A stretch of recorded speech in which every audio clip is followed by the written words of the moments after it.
6.2 exercise 6.2 start करने से पहले मैं तुम्हें एक बात बता दूं, जैसे हम लोगों ने एक्सरसाइज 6.1 की थी, 6.1 में कौन कौन सी प्रॉपर्टीज यूज होने वाली थी, कौन कौन सी थ्योरम यूज होने वाली थी, उसको पहले हमने समझा था कि नहीं समझा था, जिससे हम 6.1 एक्सरसाइज को बहुत बेहतर तरीके से अच्छे से समझ सकें। बात समझ में आ रही है ना? तो अब 6.2 में हमें कुछ बेटा पैरेलल लाइन की प्रॉपर्टीज के बारे में समझना होगा। किसके बारे में समझना होगा? पैरेलल लाइन की प्रॉपर्टी के बारे में। तो हम यहाँ पर लिखेंगे आज जो समझने वाले हैं, properties of parallel line, properties of parallel lines, properties of parallel line. ठीक है, प्रॉपर्टीज ऑफ पैरेलल लाइन आज हम पढ़ेंगे यहाँ पर। तो पैरेलल लाइन बेटा सभी को पता है पैरेलल लाइन क्या होता है। जैसे मैंने बोला एक लाइन ये रही और एक लाइन ये, ऐसी लाइन जो कभी भी आगे चल के मीट नहीं होती।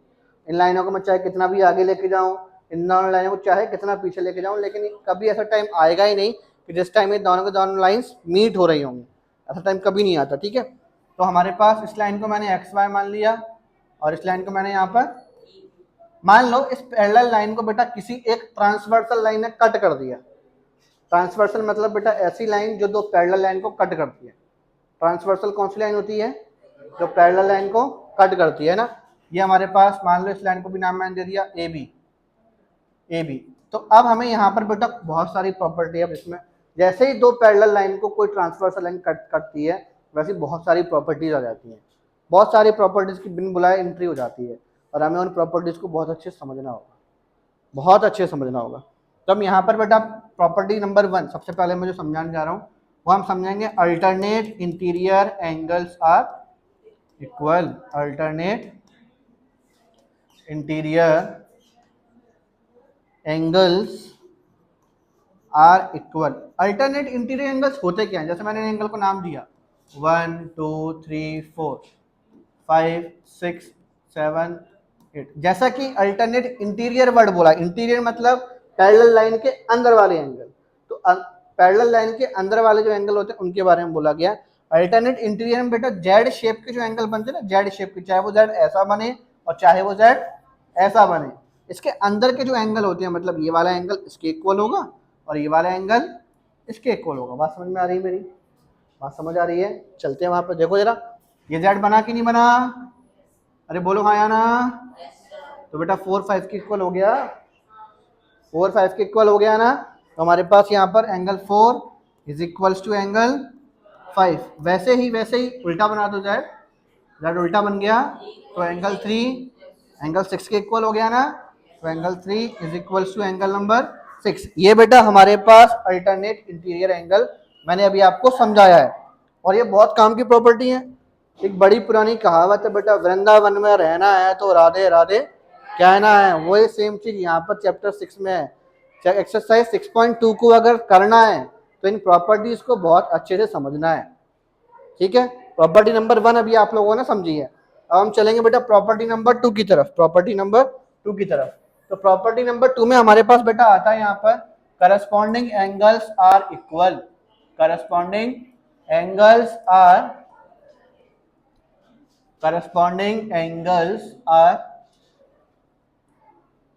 Equal. Corresponding angles are equal. ठीक है, corresponding angles are equal. Corresponding angles क्या होते हैं जरा उसके बारे में हम समझ लेते हैं। करस्पॉन्डिंग एंगल को बहुत अच्छे सुन लोगे समझ में आ जाएगा। जितने अच्छे सुनोगे उतने अच्छे समझ में आ जाएगा। करस्पॉन्डिंग का मतलब समझो क्या होता है।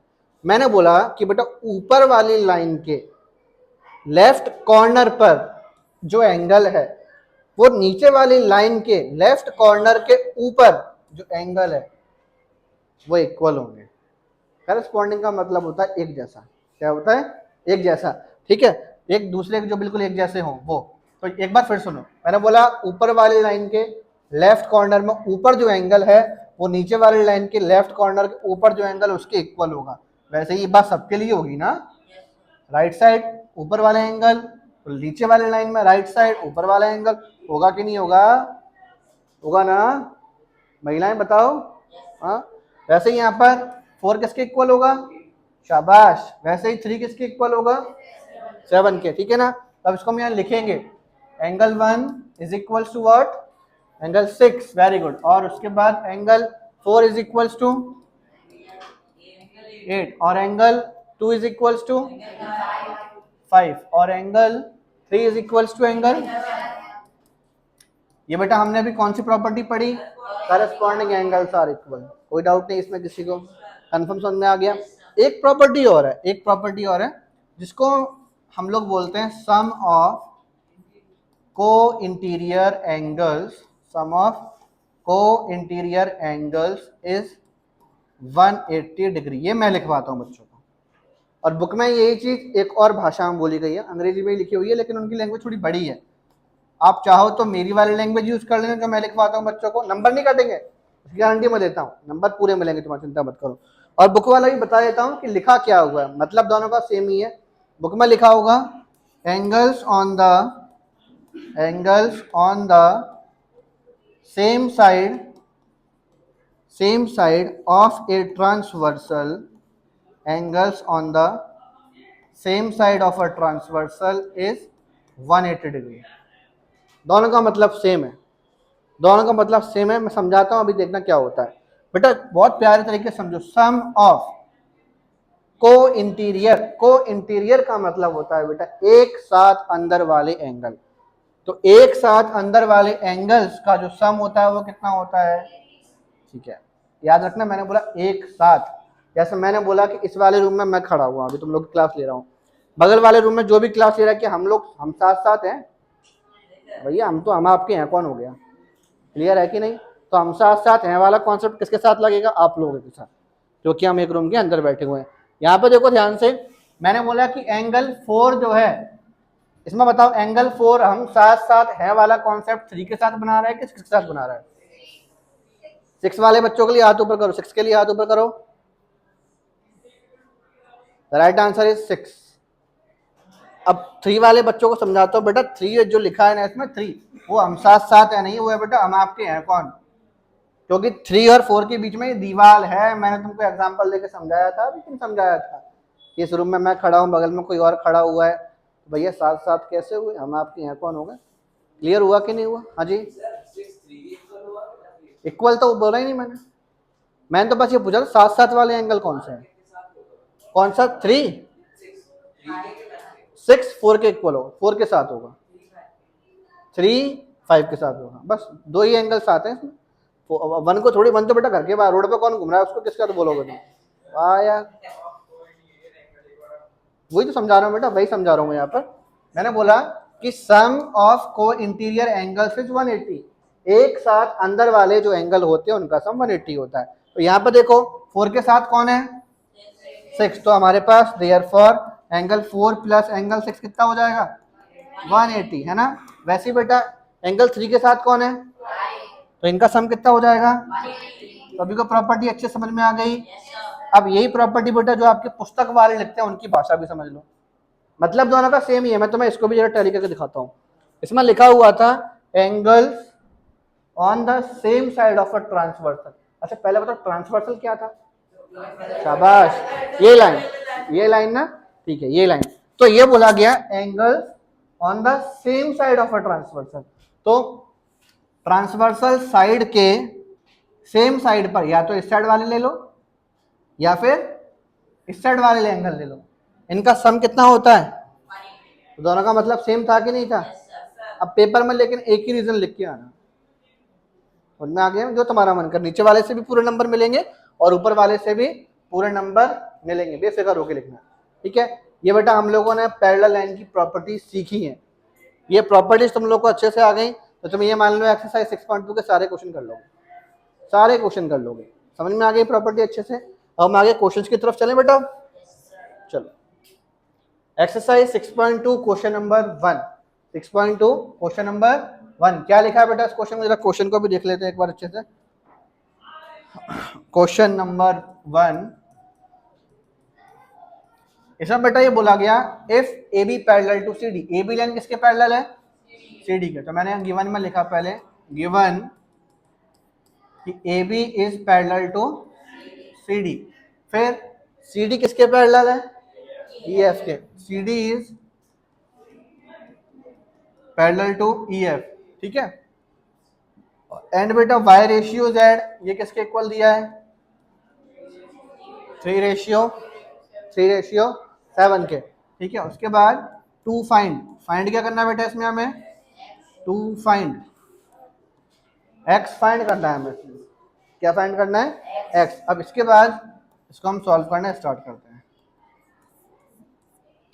सॉल्व करना स्टार्ट करते हैं, ठीक है। अब मेरी बात सुनो बेटा ध्यान से, मैंने बोला कि बेटा मेरे पास, क्योंकि ए बी किसके पैरेलल था, सी डी के, एंड सी डी खुद किसके पैरेलल है, एक और बार चेक करते हैं, ए बी किसके पैरेलल है और सी डी किसके पैरेलल है, तो भैया ए बी और ई एफ भी क्या होंगे, बात खत्म। तो हमारे पास therefore A B is parallel to, अब सुनो बेटा, सुनो फिगर में देखो ध्यान से, अगर A B line E F के पैरेलल है, अगर क्यों, क्योंकि तुम लोगों ने अभी लिख दिया यहाँ पे पैरेलल है ना, ए बी अगर ई एफ के पैरेलल है बेटा, तो फिर ये जो एंगल था, ये वाला जो एंगल था, ये एंगल एक्स और जेड इक्वल होंगे कि नहीं होंगे, क्योंकि ये अल्टरनेट इंटीरियर एंगल बन चुका है, ठीक है ना, सभी को कोई दिक्कत नहीं है इसमें।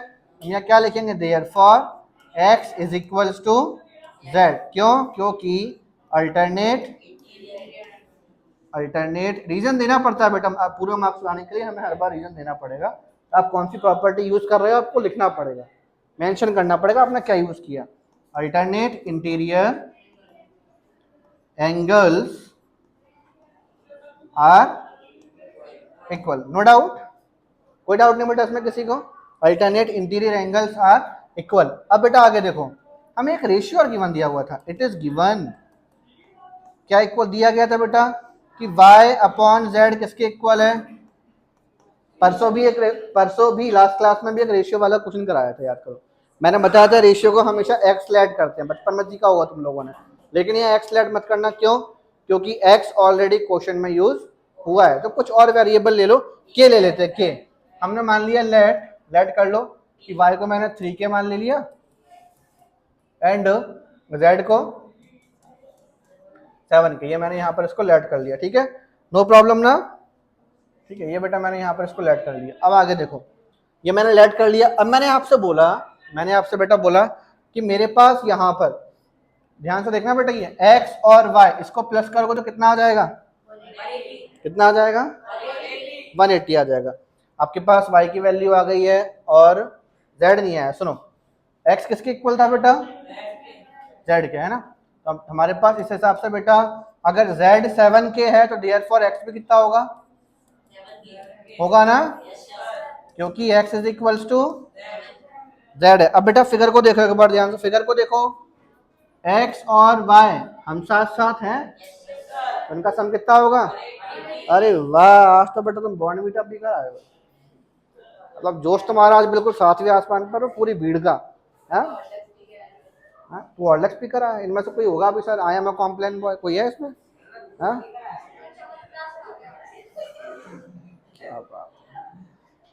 कोई कुछ और उल्टा सीधा पी के तो नहीं आया, अरे बच्चे आजकल के बड़े तरक्की कर चुके हैं। देखो बेटा क्वेश्चन वापस आ जाओ, x इज इक्वल टू कितना है, 7 के, है ना। अब मेरी बात सुनो, मैंने बोला now x plus y is equal to कितना होगा, 180, रीजन हमें देना पड़ेगा ना, रीजन देना पड़ेगा कि सम ऑफ को इंटीरियर एंगल्स इज 180। अब सुनो बेटा मेरी बात सुनो, x की वैल्यू 7 के रख दो, y की value is equals to 7k plus 3k is equals to 10k, और ये 180, 10 डिवाइड में जाएगा ना, तो हमारे पास यहाँ पर अब